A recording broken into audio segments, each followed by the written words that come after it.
Hello everyone, आप सभी का स्वागत है संस्कृति रोजगार यूट्यूब चैनल पर। तो कैसे हैं आप लोग, क्या हाल चाल है आप सभी के? क्योंकि आज मैं आपको एक बहुत बड़ी खुशखबरी देने वाली हूँ और वो है आपकी यूपी में अब बम्पर सरकारी भर्ती निकलने वाली है। और वो क्या है, ये क्यों चर्चा में उठी हुई थी न्यूज़, कैसे आप कर सकते हैं इसको, आप एलिजिबल हैं या नहीं है, ये सारी बातें हम लोग डिस्कस करने वाले हैं। क्योंकि यूपी के अंदर 13,116 पंचायत सचिवों की होगी सीधी भर्ती, जहां डायरेक्ट रिक्रूटमेंट होगी। अब ये चर्चा में क्यों था, ये मुद्दा इसलिए चर्चा में था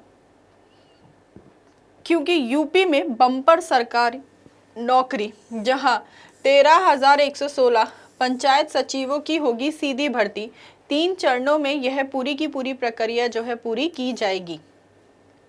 यहाँ पे इन्हें परमिशन मिल गई है क्योंकि ये भर्ती प्रक्रिया पूरी होते ही हर ग्राम पंचायत को उसके अपने खुद के स्वतंत्र सचिव मिल जाएंगे और साथ ही पंचायतों के कामों को नई रफ्तार भी मिल जाएगी।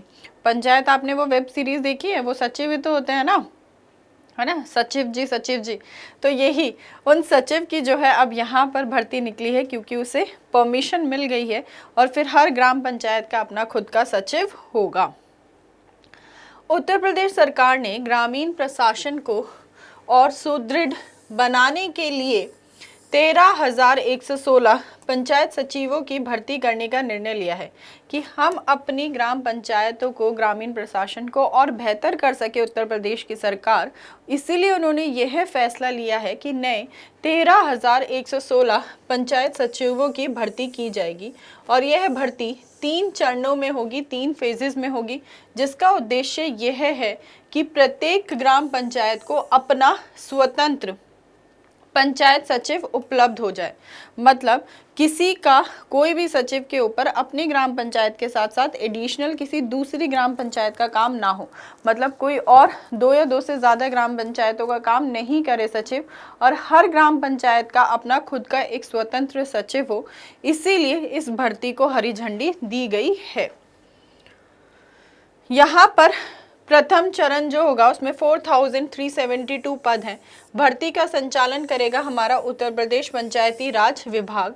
उद्देश्य पंचायत प्रशासन को और अधिक प्रभावी एवं उत्तरदायी बनाना, क्योंकि ऑब्वियसली जब वो इंडिपेंडेंट होंगे उनके पास प्लेंटी ऑफ टाइम होगा कि वो अपने काम को अच्छे से पूरा कर सकें, तो वो जो प्रभाव होगा वो ज़्यादा होगा और उत्तरदायित्व भी बढ़ेगा उनका, क्योंकि फिर वो रिस्पॉन्सिबल रहेंगे, कोई एक्सक्यूजेस नहीं रहेंगे, काम अच्छे से स्पीड से हो सकेगा।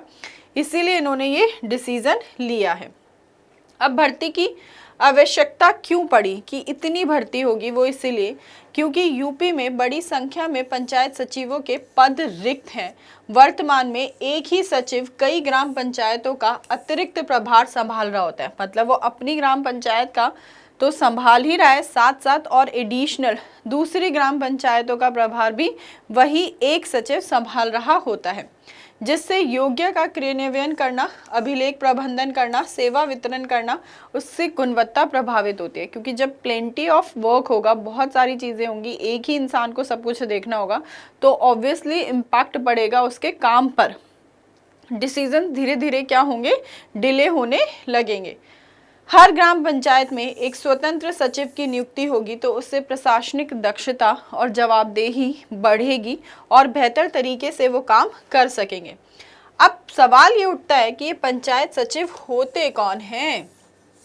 पंचायत सचिव राज्य सरकार का नियुक्त एक कर्मचारी होता है जो ग्राम पंचायत का प्रशासनिक एवं अभिलेखीय कार्य संभालता है। पंचायत सचिव कौन होते हैं, वो देखे ना, सचिव जी पंचायत में, मैंने जैसे आपको बताया पंचायत वेब सीरीज में। तो ये क्या करते हैं, एक स्टेट गवर्नमेंट की जॉब होती है जहाँ पर स्टेट गवर्नमेंट, राज्य सरकार उनकी नियुक्ति करती है, जो अपनी ग्राम पंचायत के प्रशासनिक और अभिलेख के कार्य संभालता है। यह निर्वाचित प्रतिनिधि नहीं बल्कि ग्राम प्रधान का प्रशासनिक सहयोगी होता है। ये एक तरीके से क्या करता है, इलेक्टेड नहीं होता, निर्वाचित नहीं होता। जो निर्वाचित हेड होते हैं ग्राम प्रधान, उनके सहयोगी के रूप में ही ये सचिव काम करते हैं। लो, ये बोर्ड भी उन सचिव जी का ही लगा हुआ है पंचायत का, है ना। पंचायत सचिव के काम क्या क्या होते हैं, वो कौन कौन से कर्तव्य करते हैं? तो ग्राम पंचायत एवं ग्राम सभा की बैठकों का अभिलेखन। जब हम ग्राम सभा और ग्राम पंचायत की बात करते हैं तो तो आप सभी जानते हैं कि हमारे कॉन्स्टिट्यूशन के अंदर, संविधान के अंदर, जो हमारे संविधान का भाग 4 था डीपीएसपी, उसका आर्टिकल 40 कहता था गांधीवादी विचारधारा में कि हमारी सरकार का कर्तव्य है कि वह पंचायतों का गठन करे। लेकिन क्योंकि ये तो गैर न्यायोचित है, गैर न्यायिक है, तो कुछ ने पंचायत बताया, कुछ ने नहीं बनाई। कमेटीज बैठी, जैसे कि बलवंत राय मेहता कमेटी, अशोक मेहता कमेटी, है ना, जिन्होंने कहा कि पंचायतों का गठन करना चाहिए। बाद में जाकर हमने अपनी पंचायतों को संवैधानिक दर्जा दिया 73rd अमेंडमेंट एक्ट 1992 से। अभी लास्ट में जो कॉन्स्टिट्यूशनल प्रोविजंस हैं, जो संवैधानिक प्रावधान हैं पंचायतों से रिलेटेड, मैं वो भी आपके साथ डिस्कस कर लूँगी। तो जो ग्राम पंचायत होती है, जो सबसे छोटे स्तर पर गांव में पंचायत स्थित होती है, 3 स्तर में पंचायत बनाई जाती हैं, ग्राम स्तर पर, गांव स्तर पर, ब्लॉक लेवल मध्य स्तर पर और जिला स्तर पर जिला परिषद में। ठीक है, जिला स्तर पर भी बनती है आपकी पंचायत। अब जो गांव स्तर पर पंचायत बनती है, ग्राम पंचायत, और ग्राम सभा। ग्राम सभा क्या होती है? ग्राम सभा के हम सभी सदस्य होते हैं। अगर हमारा नाम उस ग्राम पंचायत के एरिया के इलेक्टोरल लिस्ट निर्वाचक सूची में रजिस्टर्ड है तो हम सब अपनी अपनी ग्राम सभा के सदस्य होंगे। और नाम निर्वाचक सूची में कब रजिस्टर होगा? जब हमने वोटिंग एज अटेन करी होगी। मतलब ग्राम सभा का सदस्य बनने के लिए मिनिमम एज होती है 18 साल। और आपको पता है कि ग्राम सभा हमारे देश के अंदर एकमात्र ऐसा उदाहरण है जहां हमें डायरेक्ट डेमोक्रेसी देखने को मिलती है, प्रत्यक्ष लोकतंत्र देखने को मिलती है। वैसे हम कौन सी डेमोक्रेसी फॉलो करते हैं?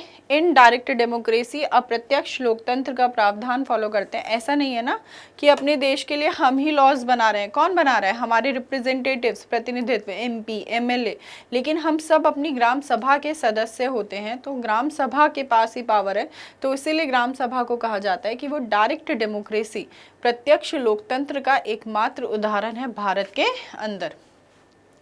पंचायत अभिलेखों एवं परिसंपत्तियों का संधारण करते हैं। पंचायत निधि एवं वित्तीय अभिलेखों का रखरखाव करते हैं। केंद्र या राज्य सरकार की योजनाओं का क्रियान्वयन एवं निगरानी रखते हैं। ग्राम पंचायत विकास योजना जीपीडीपी को इम्प्लीमेंट कर सके उसमें सहयोग देते हैं। ई ग्राम स्वराज, पीएफएमएस आदि डिजिटल प्लेटफॉर्म पर डाटा एकत्रित करते हैं। सामाजिक अंकेक्षण, सोशल ऑडिट एवं पारदर्शिता सुनिश्चित करने में सहयोग करते हैं। अब इस भर्ती का महत्व क्या है, ये क्यों इम्पॉर्टेंट है? वो इसीलिए क्योंकि पंचायती स्तर पर प्रशासनिक क्षमता में वृद्धि होगी, विकास योजनाओं को और तेज़ी से इम्प्लीमेंट किया जा सकेगा, सर्विस डिलीवरी, सेवा वितरण और बेहतर होगा, पारदर्शिता और जवाबदेही में और बढ़ावा होगा, अकाउंटेबिलिटी बढ़ेगी, ट्रांसपेरेंसी बढ़ेगी, स्थानीय सबस्टेशन एवं विकेंद्रीकरण को और मजबूती मिलेगी, लोकल गवर्नमेंट और ज़्यादा पावरफुल होगी, पावर्स का और अच्छे से क्या होगा? डिसेंट्रलाइजेशन होगा, ग्रामीण विकास कार्यक्रमों की और बेहतर निगरानी होगी कि जो भी गांव स्तर पर विकास डेवलपमेंट रिलेटेड प्रोजेक्ट हैं उन पर और अच्छे से नज़र रखी जा सकेगी। अब जैसा कि मैंने आपको बताया था कि हमारे कॉन्स्टिट्यूशन के अंदर कुछ प्रोविजंस हैं, कुछ प्रावधान हैं जो पंचायतों से रिलेटेड हैं। अब हम वो प्रावधान भी डिस्कस कर लेते हैं कि वो प्रावधान कौन कौन से हैं। तो हमारे जो संवैधानिक आधार है 73rd अमेंडमेंट एक्ट 1992 वाला, पंचायती राज संस्थाओं को संवैधानिक दर्जा दिया गया। कौन से अमेंडमेंट के थ्रू? 73rd अमेंडमेंट एक्ट 1992 के तहत। अब आप बहुत जगह यहाँ 1993 लिखा देखते हैं, वो इसीलिए क्योंकि इस अमेंडमेंट को जो लागू किया गया था वो लागू किया गया था 24 अप्रैल 1993 को। तो वो इम्प्लीमेंटेशन ईयर मेंशन कर देते हैं। और हमारे संविधान के भाग 9 में आर्टिकल 243 से लेकर 243O तक जो है वो पंचायत संबंधी प्रावधान है। और इसी ने हमारे कॉन्स्टिट्यूशन में 11th जो शेड्यूल था वो भी शामिल किया, 11वीं अनुसूची को भी जोड़ा। इस 11वीं अनुसूची के अंदर 29 विषय हैं जिन पर कानून हमारी पंचायत बनाती है। कौन कानून बनाती है? हमारी पंचायत। अब इस अमेंडमेंट को इम्प्लीमेंट करने वाला पहला राज्य कौन था, ये आप मुझे होमवर्क में कमेंट कर कर बताएंगे कि जब इस अमेंडमेंट को इम्प्लीमेंट किया था तो पहले कौन से राज्य ने इसे इम्प्लीमेंट किया गया था। देखो, राजस्थान के नागौर जिले में पंचायतों का गठन तो किया गया था, सबसे पहले वहीं हुआ, लेकिन तब हमने पंचायतों को संवैधानिक दर्जा नहीं दिया था। 59 की बात कर रहे हैं। मैं आपसे पूछ रही हूँ कि 1992 में संवैधानिक दर्जा मिलने के बाद सबसे पहले किस राज्य में पंचायतों का गठन किया गया था? आपको मुझे वो कमेंट कर कर होमवर्क में बताना होगा, ठीक है। आगे बढ़ते हैं। देखिए कौन कौन से आर्टिकल्स हैं। 243A ग्राम सभा की बात करता है। 243B पंचायतों के गठन की बात करता है कि पंचायत होनी चाहिए। 243C पंचायतों की संरचना की बात करता है। 3 स्तर पर हम पंचायतों का गठन करते हैं। किस किस स्तर पर? ग्राम स्तर पर, मध्य स्तर पर और जिला स्तर पर, है ना। ग्राम पंचायत, पंचायत समिति और जिला परिषद। 243D के अंदर आरक्षण दिया हुआ है। हम SC ST की सीटें फिक्स करते हैं पॉपुलेशन, जनसंख्या के आधार पर, और कम से कम महिलाओं की 1/3 सीटें तो फिक्स होनी ही चाहिए। 1/3 से ज़्यादा भी फिक्स किया जा सकता है। और जो पंचायत के सदस्य होते हैं, इन सबका जो इलेक्शन होता है, चुनाव होता है, वो डायरेक्ट इलेक्शन होता है, प्रत्यक्ष चुनाव होता है। जो हेड होंगे हमारे पंचायत समिति के और जिला परिषद के, उनके हेड का इनडायरेक्ट इलेक्शन होता है, अप्रत्यक्ष चुनाव होता है। और जो ग्राम पंचायत के हेड होते हैं, उनका डायरेक्ट या इनडायरेक्ट, प्रत्यक्ष या अप्रत्यक्ष चुनाव हो सकता है। 243DE जो है वो उसके कार्यकाल से संबंधित है। हमारी पंचायतों का कार्यकाल कितने वर्ष का होता है? 5 वर्ष का, और हर 5 वर्ष के बाद पंचायतों का चुनाव कराना अनिवार्य है। 243F सदस्यों की अयोग्यता की बात करता है। 243G पंचायत के शक्तियों और उत्तरदायित्व की बात करता है। 243H वित्तीय शक्तियाँ। 243I राज्य वित्त आयोग, जिसका गठन हमारे राज्यपाल के द्वारा किया जाता है, जो पंचायत और नगर पालिका की वित्तीय स्थिति की समीक्षा करता है। और 243K राज्य निर्वाचन आयोग, जिसके सदस्यों को हमारा गवर्नर ही नियुक्त करता है, और ये हमारे पंचायत और नगर पालिका, इन दोनों के चुनाव कराने की जिम्मेदारी राज्य निर्वाचन आयोग की होती है। बाकी हमारे देश के अंदर जो भी इलेक्शंस होते हैं, जैसे कि हमारे प्रेसिडेंट, राष्ट्रपति, वाइस प्रेसिडेंट, उपराष्ट्रपति, संसद, लोकसभा और राज्यसभा, और स्टेट लेजिस्लेचर, राज्य विधायिका, विधानसभा और विधान परिषद, इन सब के इलेक्शंस कंडक्ट कराने की जिम्मेदारी होती है ECI की, election commission of India, Bharat के चुनाव आयोग की। लेकिन जो हमारी लोकल गवर्नमेंट है, स्थानीय सरकार है, उनका चुनाव कराने की जिम्मेदारी होती है राज्य के चुनाव आयोग की, पंचायत और नगर पालिका के। अब 11वीं अनुसूची के अंदर वो 29 विषय कौन कौन से हैं जिन पर कार्य करने का अधिकार पंचायतों का होता है। पूछ लिया जाता है आपसे कि बताओ ये कौन सी लिस्ट के अंदर है, तो आपको पता होना चाहिए। कृषि, ठीक है, एग्रीकल्चर से रिलेटेड, भूमि सुधार, लघु सिंचाई जो इरिगेशन फैसिलिटीज़ होती हैं, पशुपालन, मत्स्य पालन, सामाजिक वानिकी, लघु वन उपज, ग्रामीण आवास, पेयजल, ईंधन व चारा, सड़कें, पुल, पुलिया, ग्रामीण विद्युतीकरण, गैर परंपरागत ऊर्जा स्रोत, गरीबी उन्मूलन कार्यक्रम, शिक्षा, प्राथमिक एवं वयस्क शिक्षा सहित तकनीकी प्रशिक्षण एवं व्यावसायिक शिक्षा, स्वास्थ्य या स्वच्छता की, महिला एवं बाल विकास, सामाजिक कल्याण की, सार्वजनिक वितरण प्रणाली की, पोषण कार्यक्रम, परिवार कल्याण, सामुदायिक संपत्तियों का रखरखाव, बाजार और मेले, सांस्कृतिक गतिविधियां, खेलकूद एवं युवक कार्यक्रम, पुस्तकालय, समाचार पत्र एवं पठन पाठन और अन्य विषय जो राज्य सरकार समय समय पर सौंपती है, इन सब पर काम करने की जिम्मेदारी किसकी होती है? हमारी पंचायतों की होती है। यह हमारे स्थानीय विकास का विकेंद्रीकरण, जन भागीदारी, स्वशासन और समग्र ग्रामीण विकास को बढ़ावा देते हैं। ठीक है, तो आप लोग ये याद रखना कि कौन से अमेंडमेंट से हमने पंचायतों को संवैधानिक दर्जा दिया गया था। पंचायत कौन सा शेड्यूल है, कौन सी अनुसूची है जो पंचायतों से रिलेटेड है, कौन कौन से ऐसे मैटर्स हैं जो पंचायतों से संबंधित हैं, और साथ साथ कौन से पार्ट आर्टिकल्स कहाँ पर इम्प्लीमेंट किया गया था। डायरेक्ट आपसे ये सारे क्वेश्चंस एग्जाम्स में पूछे जाते हैं। तो ये काफ़ी अच्छी अपॉर्चुनिटी होने वाली है जैसे ही ये वैकेंसी रिलीज़ हो गया।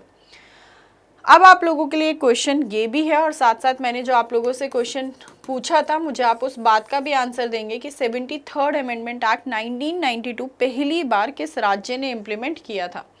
पंचायत सचिव ग्राम प्रधान का प्रशासनिक सहयोगी होता है। पंचायत सचिव ग्राम पंचायत के अभिलेख एवं वित्तीय रिकॉर्ड का संधारण करता है। पंचायत सचिव जनता द्वारा प्रत्यक्ष रूप से निर्वाचित होता है। आपको बताना है कि इनमें से कौन सा कथन सही है, केवल फर्स्ट, केवल दो, केवल फर्स्ट और सेकंड, फर्स्ट, सेकंड और थर्ड। उसका आंसर आप मुझे कमेंट बॉक्स में कमेंट कर कर बता सकते हैं। अब अगर आप हमारे साथ पहली बार इस चैनल पर जुड़े थे तो सेशन को लाइक ज़रूर कर दें और चैनल को सब्सक्राइब कर बेल आइकन को हिट कर दें, जिससे आपको क्लासेस का नोटिफिकेशन मिल सके और क्लास में आप टाइम से आ सके। और आप मेरे साथ अगर लाइव जुड़ना चाहते हैं पॉलिटी की क्लास में, तो पॉलिटी की लाइव क्लास होती है बेटा 12 बजे, ठीक है, जहाँ पर हम क्वेश्चन डिस्कस करते हैं और एक कंप्लीट एनालिसिस के साथ डिस्कस करते हैं। पूरा एनालाइज कर कर इन क्वेश्चंस को हम लोग डिस्कस करते हैं। तो आप मेरे साथ इस लाइव सेशन में जुड़ सकते हैं और बहुत कुछ सीखने को मिलेगा। एक बार ज़रा आप क्लास लाइव अटेंड करके देखिएगा। बाकी मुलाकात करेंगे हम अपने लाइव सेशन में। तब तक आप सभी लोग अपना ध्यान रखो, ऐसे ही पढ़ते रहो और मुस्कुराते रहिए। बाय बाय, टेक केयर, जय हिंद।